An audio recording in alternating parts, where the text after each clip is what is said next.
You know, her name gets whispered in ancient texts and even in modern movements. Is she a demon, a goddess, some kind of night hag, or a hero? For thousands of years, the figure of Lilith has been haunting the shadows of our stories. So the big question is, who is she really? Okay, let's just dive right in with a question that gets to the very heart of her most famous story. What if everything you thought you knew about the Garden of Eden was missing the first chapter? What if Eve wasn't the first woman?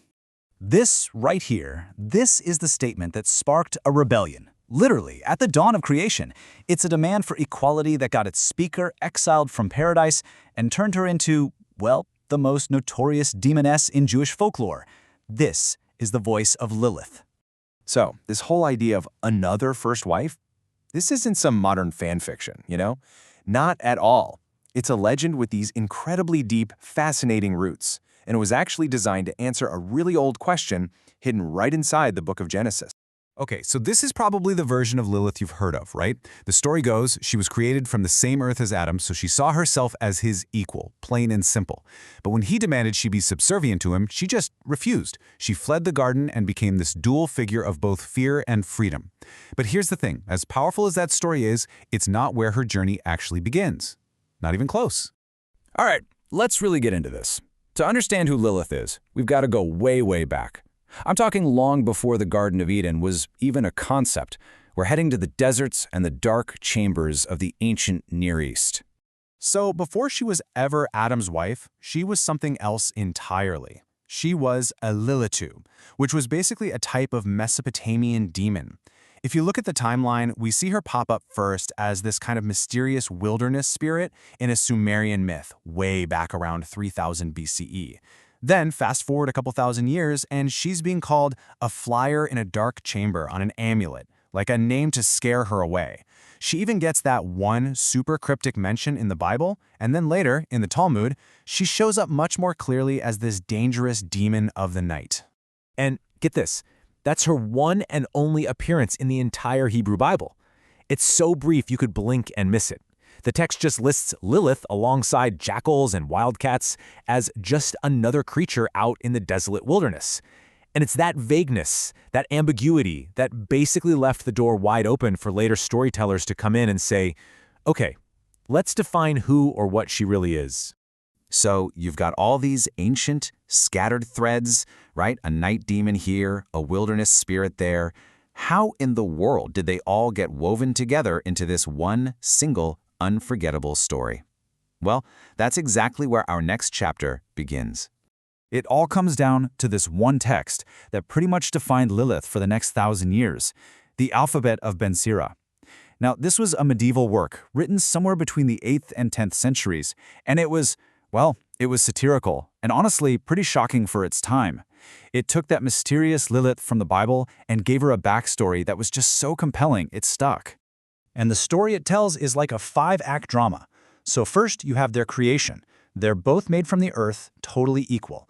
Then comes the quarrel, the big fight over who's on top.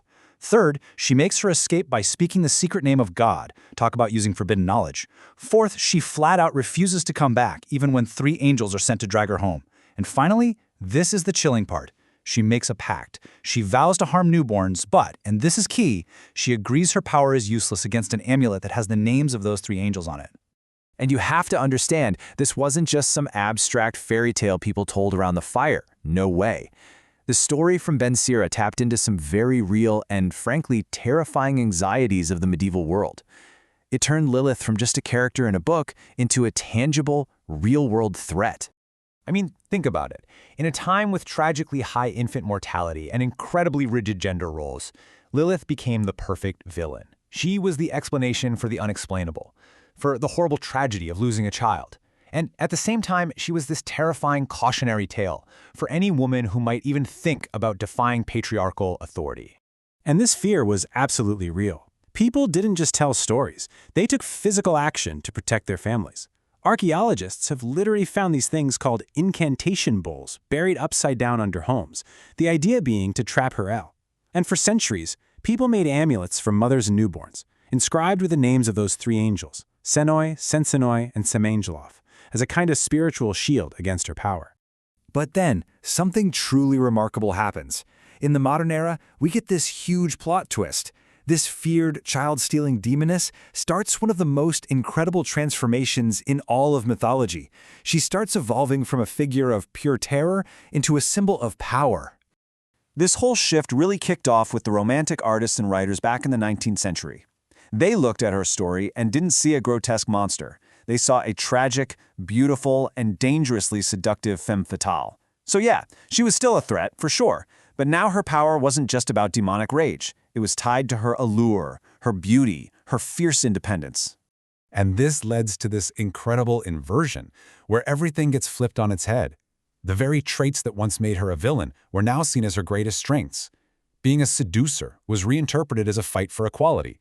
Being disobedient was now seen as heroic independence. And the monster who fled paradise? She became an icon of freedom.